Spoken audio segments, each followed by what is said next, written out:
Hello guys, good morning সবাইকে। তো আজকে হচ্ছে মাসিদের বাড়িতে আমাদের সেকেন্ড দিন, তো তাই জন্য সকাল সকাল উঠে খেয়ে নিয়েছিলাম আমরা প্রথমে চা। তারপরে এখানে দেখো আমার বোন বৌদি পিছনে হাতা নিয়ে দৌড়াচ্ছে বৌদিকে মারবে বলে।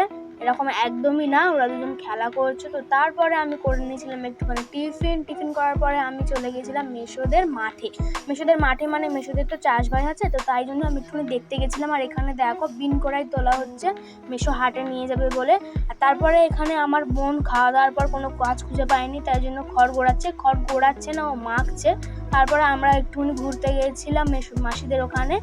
মাসিদের এখানে অনেক বড় বড় ঝিল রয়েছে আর ফিশারি রয়েছে, প্রচুর ফিশারি রয়েছে। আর তারপরে আমরা গেছিলাম একটু নদীর দিকে। আর এখানে দেখো আমার কাকি সাঁকো পার হচ্ছে, ভাবছি যদি পড়ে যাই আমি সাঁকো থেকে, ওই জন্য ভয় পাচ্ছিল। আর তারপরে আমরা গেছিলাম নদীর দিকে।